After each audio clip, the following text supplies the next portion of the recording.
in a situation like this. I remember at Virginia Tech when I went out there, parents, loved ones of slain young people wanted to remember their sons and their daughters, and as a result they spoke and made a statement.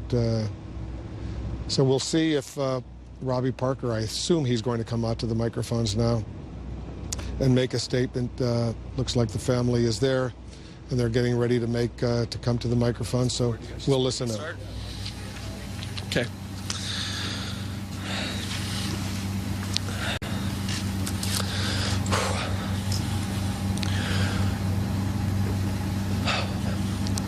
So my name's Robbie Parker.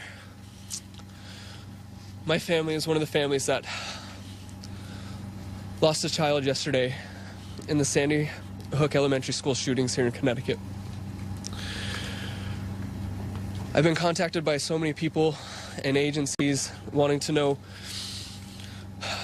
how we're doing, and I just thought that this might be the best way to share those feelings with everybody. First of all, I'd really like to offer our deepest condolences to all the families who were directly affected by this shooting. It's a horrific tragedy, and we want everybody to know that our hearts and our prayers go out to them. This includes the family of the shooter. I can't imagine how hard this experience must be for you. And I want you to know that our family and our love and our support goes out to you as well.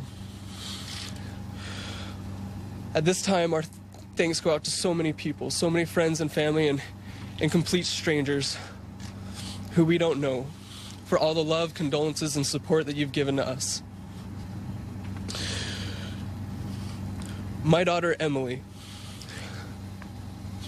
would be one of the first ones to be standing and giving her love and support to all those victims, because that's the type of person that she is. Not because of any parenting that my wife and I could have done, but because those are the gifts that were given to her by her Heavenly Father. As the deep pain begins to settle into our hearts, we find comfort reflecting on the incredible person that Emily was and how many lives that she was able to touch in her short time here on earth. Emily was bright, creative, and very loving. Emily was always willing to try new things other than food. She loved to use her talents to touch the lives of everyone that she came into contact with. She was an exceptional artist, and she always carried around her markers and pencils so that she never missed an opportunity to draw a picture or make a card for those around her. I can't count the number of times Emily noticed someone feeling sad or frustrated and would rush to find a piece of paper to draw them a picture or to write them an encouraging note. Emily's card making was expressed beautifully this last October when she placed a very special card that she had made into the casket with her grandpa, who also just recently died of a tragic accident. Emily was a mentor to her two little sisters, and delighting in teaching them how to read, dance, and find the simple joys in life. Emily's laughter was infectious, and all those who had the pleasure to meet her would agree that this world is a better place because she has been in it. As we move on from what happened here, what happened to so many people, let it not turn into something that defines us, but something that inspires us to be better, to be more compassionate, and more humble people. Let us please keep the sentiments of love that we feel for our families and the compassion that we feel for others, even complete strangers, and keep them with us at all times, not just in times of sorrow and tragedy. And may we do this so that we can better all of our communities, in all of our cities, in all our states, so that we can make everyone, everywhere in this country, feel safe.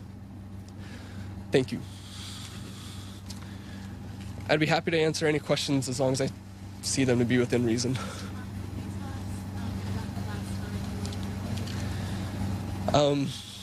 I was leaving to work, and she woke up before I left and I've actually been teaching her Portuguese, and so our last conversation was in Portuguese, and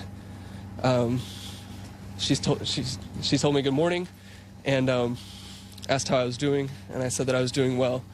She said that she loved me, and I gave her a kiss, and I was out the door.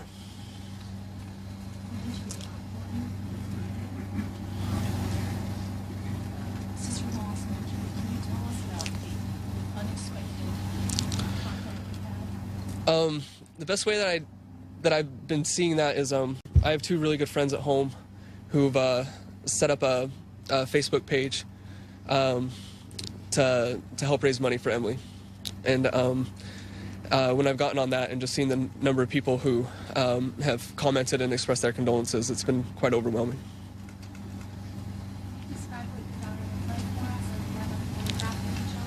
There's lots of pictures on the Emily Parker Fund page on Facebook. She was beautiful. She was blonde, always smiling, bright blue eyes.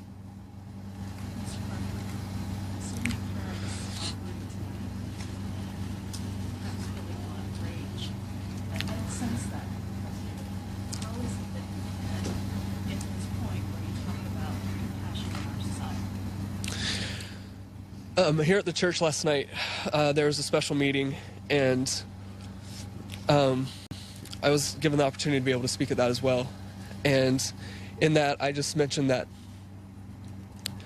you know, the person that chose to act in this way was acting with a God-given right that he was given by God with his own free agency, and that free agency is given to all of us to act and choose to do whatever we want, and God can't take that away from us. And I know that that's something that he was given, and that's what he chose to do with it. And I know that God can't take that away. I'm not mad, because I have my agency to make sure that I use this event to do what I can, to do whatever I can, to make sure that my family and my wife and my daughters are taken care of, and that if there's anything that I can do to help anybody at any time, anywhere, that I'd be willing to do that.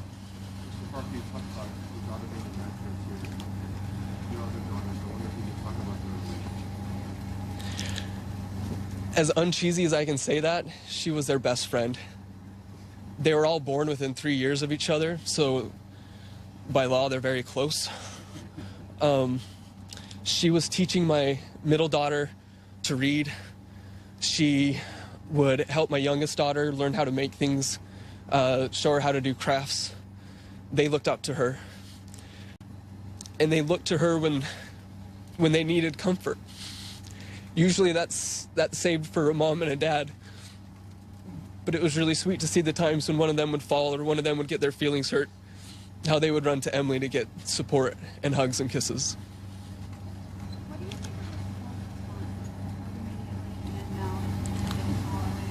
You know, it's hard for me to talk about because I was at work at the hospital, and the hospital was in lockdown, so I couldn't get to the school right away.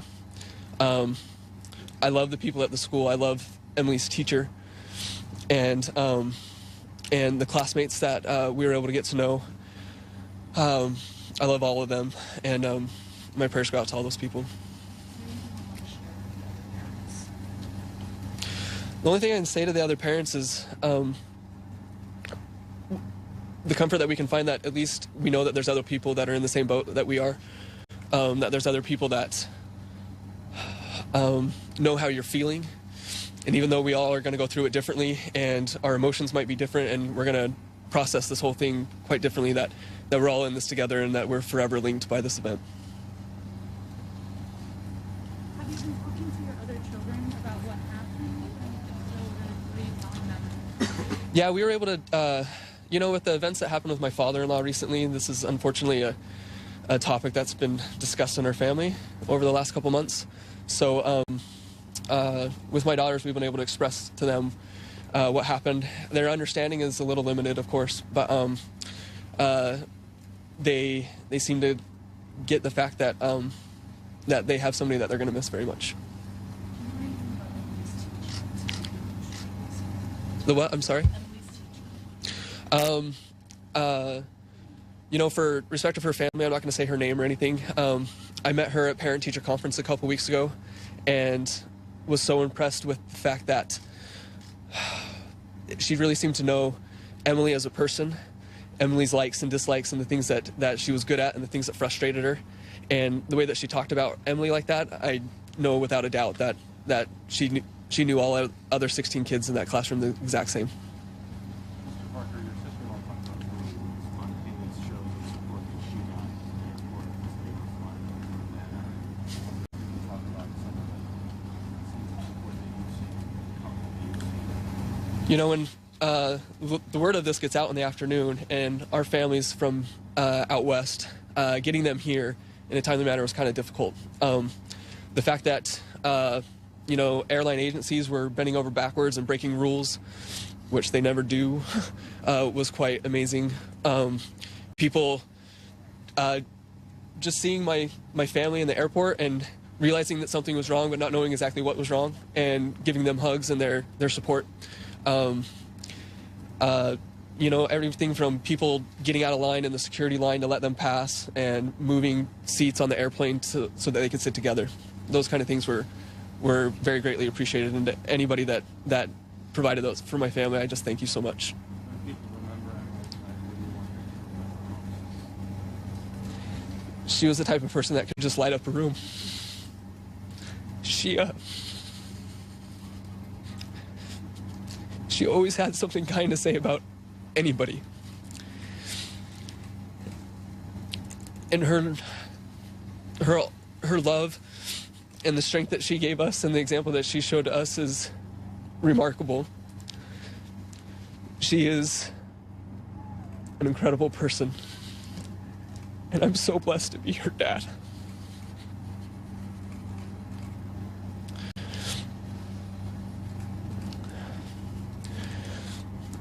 I guess that's it. Yeah.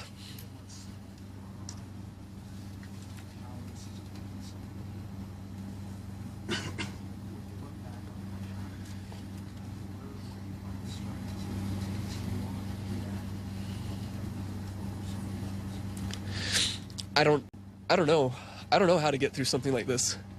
My wife and I don't understand how to process all of this and how to get our lives going. We find strength in our religion and in our faith and in our family. And I think that everybody that's going through something like this has hopefully support with their family and with what other means that they can find. I just hope that everybody can get the help that they need. Since nobody knows how to go through this, I think it's really important that people reach out to the services that have been provided to all of us for counseling and somebody to talk to and understanding how to talk to your children and those kind of things. I really hope that all of us utilize those things that have been offered to us. I have a 3, 4, and 6-year-old.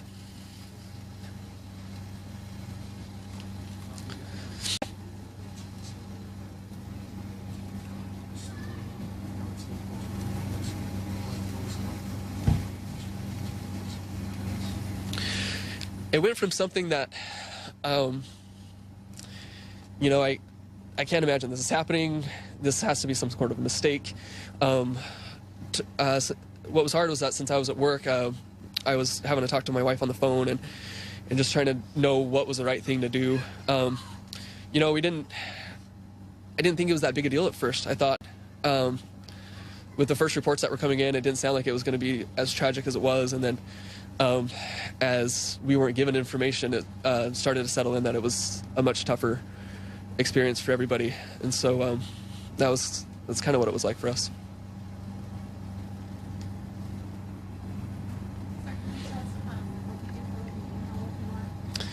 I'm proud to say that I'm a physician assistant, and I work in the Danbury Newborn Intensive Care Unit.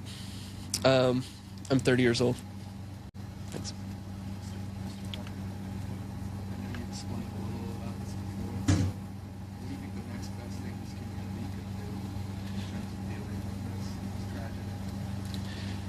The best thing that I can think of to do to move on is to help other people. When you help other people, you feel better about yourself. And the more people help other people, then the more people are blessed. And when your life feels blessed, you feel like you can take on the world. Mr. Parker, did you say you worked at the Danbury Hospital? Yes. Were you working until the morning? Yes. You were there when you called me? I was at work when my wife called me, and then I was able to find a television and start trying to get any information I can. Were you there when any of the children came? I wasn't. I don't work down in the emergency room, so I wasn't involved with any of that.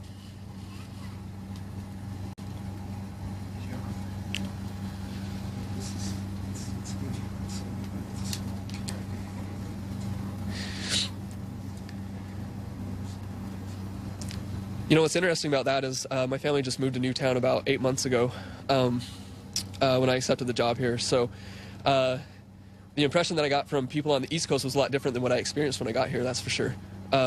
Everything that everybody was telling me out west was that I was in for a rude awakening, but the people here have been amazing. And I've never met so many people that were willing to help us when we moved here, to get established, to getting to know me and my family. I truly love it here, and I'm glad to be here.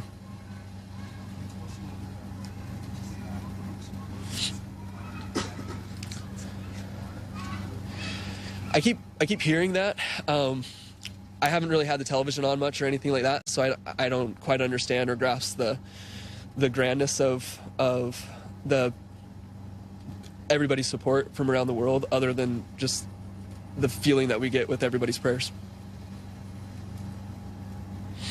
One of your recent slides resonated in the U.S. and around the world because it's every parent's nightmare. Share some words you wanted to express to the other parents. What about those parents jumped in? You know, you can never stop being the best parent that you can be. You can always be better. You can always be more patient. You can always be more loving and understanding and willing to accept your children for who they are. I really hope that as I continue to be a dad to my two children, that I can just, if anybody looks back on my life, the number one thing that they can say about me was that I was a great dad, and that my children loved me because of the father that I was.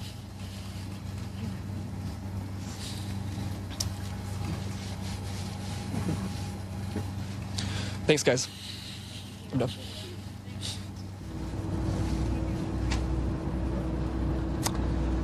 Robbie Parker, whose daughter, 6-year-old Emily Parker, you see her there, was shot and killed yesterday. Sanjay Gupta watched with me, our chief medical correspondent. Sanjay, you know, what can you say there? This is one father, one parent. 19 other children were murdered yesterday here in Newtown, Connecticut as well. And his powerful words certainly resonate. He said she liked to carry around crayons and paper, and she would make a card for people when they were frustrated and not feeling well. He said he talked about his 3 daughters.